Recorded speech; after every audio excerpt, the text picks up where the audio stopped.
विद्यार्थियों, बीए तृतीय वर्ष की इस कक्षा में आपका एक बार पुनः हार्दिक स्वागत है। हम आपको आपके पाठ्यक्रम में निर्धारित आधुनिक हिंदी निबंध पुस्तक में जो निबंध संकलित हैं उनमें से चंदा शर्मा गुलेरी द्वारा लिखित धर्म और समाज निबंध का विवेचन और विश्लेषण बता रहे हैं। विद्यार्थियों, जैसा मैंने आपको बताया है कि निबंध आधुनिक हिंदी साहित्य की कहानी, उपन्यास, नाटक आदि की तरह बहुप्रचलित विधा है। आज भी अनेक उत्कृष्ट निबंधकार अच्छे उत्कृष्ट निबंध लिख रहे हैं। ये निबंध मानवीय जीवन और जगत के प्रायः सभी विषयों को लेकर लिखे गए हैं। चंदा शर्मा गुलेरी ने स्वतंत्रता पूर्व जो निबंध लिखे, उन निबंधों में उस समय का युग, परिवेश, परिस्थितियां सब जीवंत रूप में चित्रित होकर हमें नए युगबोध और नए मानवीय कर्तव्यों से सामना करवाती हैं, परिचय करवाती हैं, हमें प्रेरित करती हैं। इस धर्म और समाज निबंध में गुलेरी ने बड़ी स्पष्टता और सरलता से हमें ये बताया है कि धर्म हमारे जीवन में उन्नयन का प्रेरक है।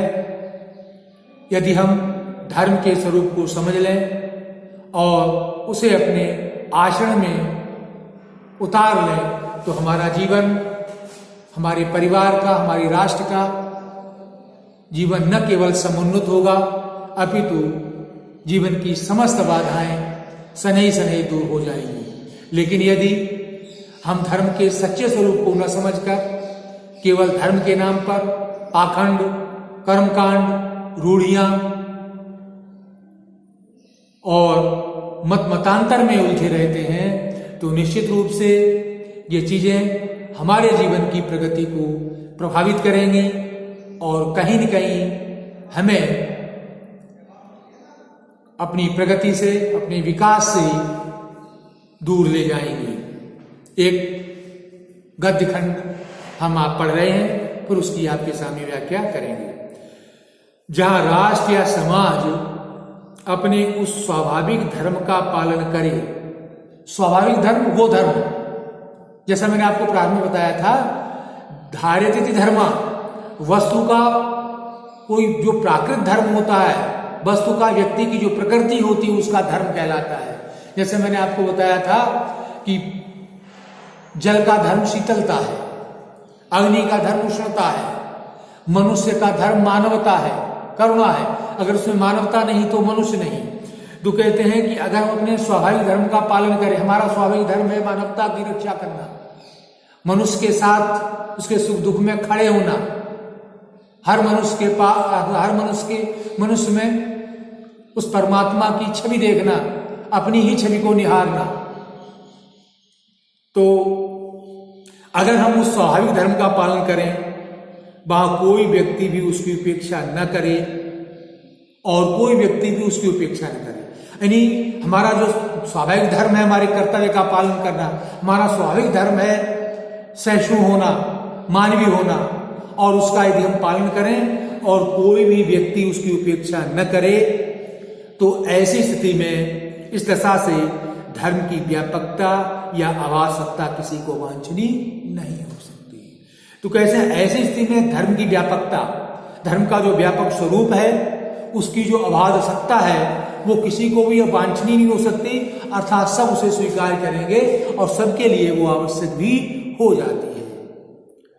किस रूप में? अगर हम उसका धर्म का स्वाभाविक रूप लें, धर्म को हम स्वाभाविक स्वभाव के रूप में लें और हम अपने जीवन में अगर उसे धारण करें तो धर्म की व्यापकता और अबाध सत्ता प्रत्येक मनुष्य के लिए उपयोगी है, जरूरी है, आवश्यक है, वो वांछनीय है, अवांछनीय नहीं हो सकती। और यदि ये हमारा भ्रम है और वास्तव में धर्म का विधेय जैसा कि आजकल माना जा रहा है, मतांतर के काल्पनिक सिद्धांत और भ्रमात्मक विश्वास है और कहते हैं कि हमारा भ्रम है, हम ये भ्रम में जी रहे हैं कि धर्म का अर्थ केवल अवधेय कहते हैं, अविद्याजन्य अर्थ जो आजकल माना जाता है, मतांतर, विभिन्न प्रकार के मत संप्रदाय, अगर ये धर्म का ही अर्थ है जो आज लिया जा रहा है तो वास्तव में ये चिंता का विषय है। ऐसे धर्म को हमें छोड़ना पड़ेगा, अर्थात ये ऐसा धर्म जो है हमारे लिए उपयोगी नहीं हो सकता। ये हमारा भ्रमात्मक विश्वास है। हम ये मान के चलते हैं, हम ये मानते हैं कि यदि धर्म मतांतर है तो हमारा भ्रम है, उस भ्रम को हमें तोड़ना चाहिए।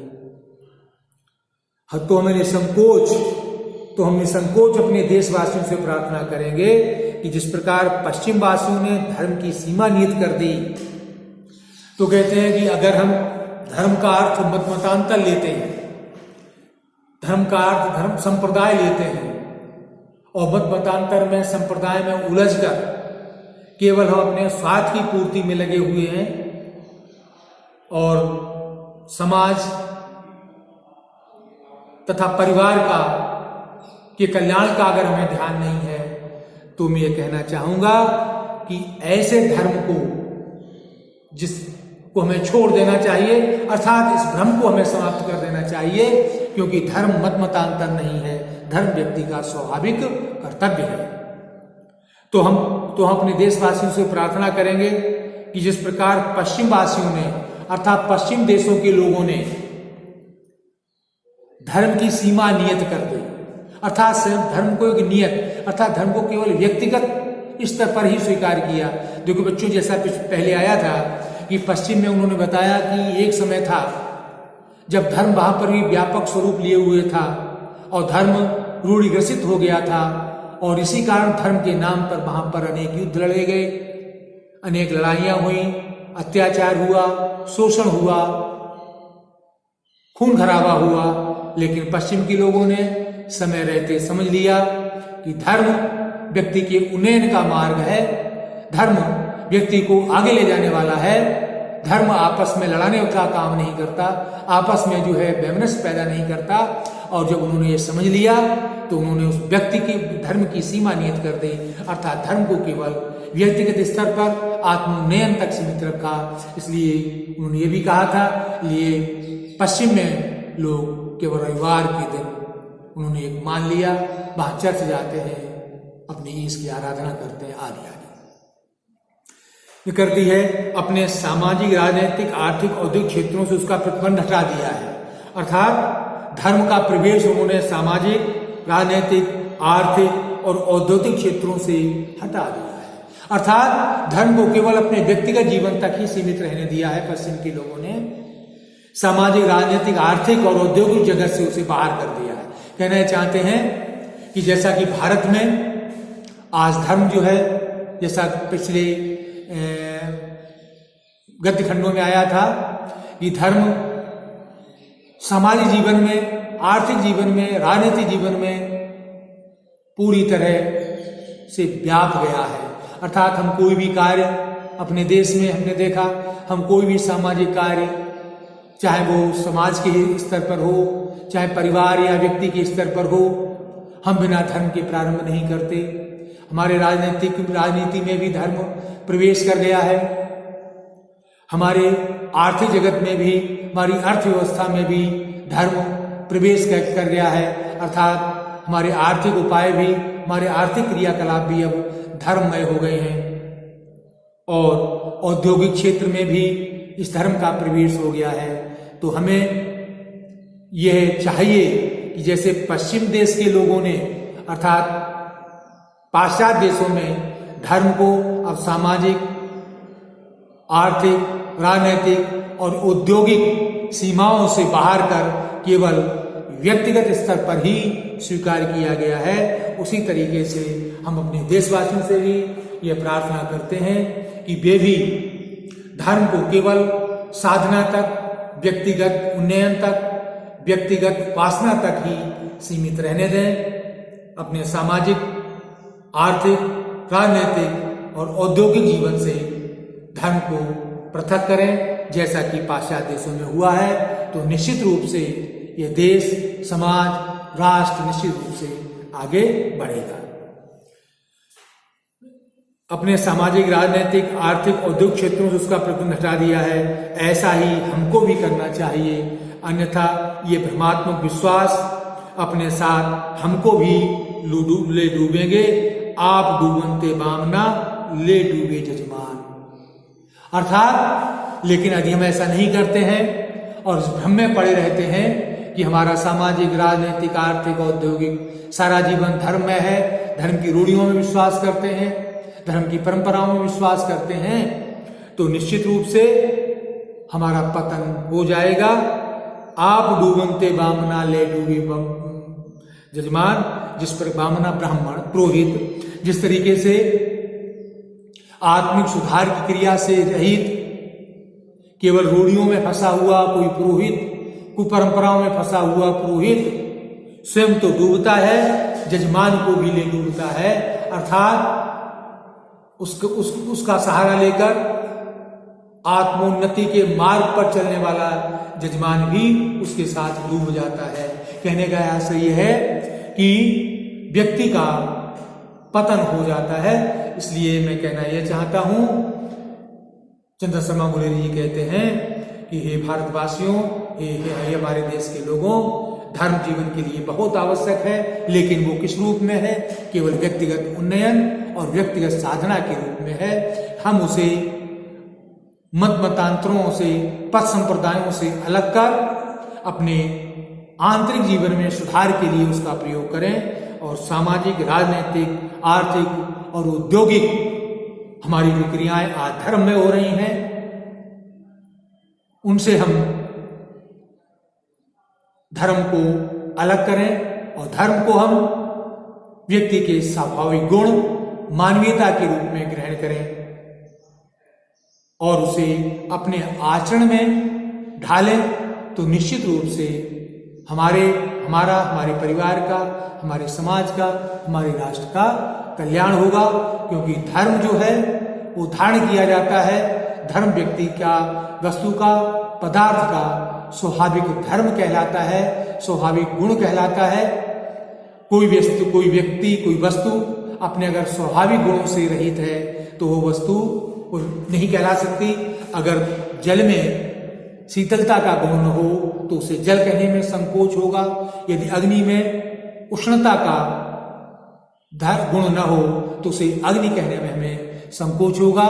उसी तरीके से अगर मनुष्य में मानवीयता का, करुणा का, पर दुख कातरता का यदि गुण नहीं है तो फिर उसे हमें मानव कहने में भी संकोच होना चाहिए। इसलिए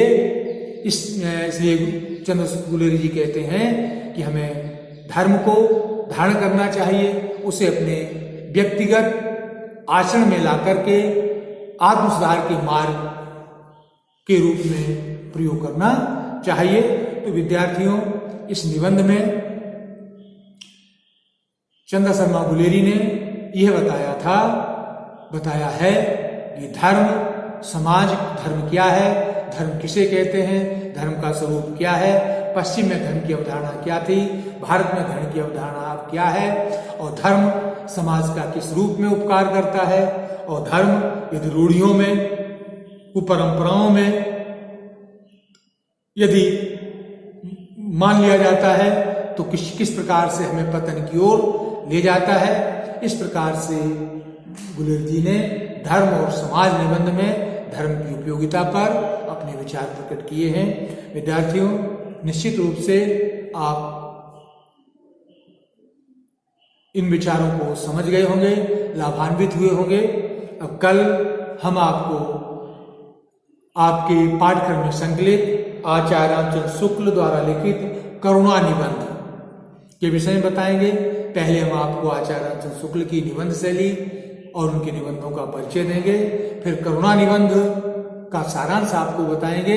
इसके साथ ही इस करुणा निबंध में जो गद्य खंड परीक्षा की दृष्टि से महत्वपूर्ण है, उनका भावार्थ, उनकी व्याख्या हम आपको बताएंगे।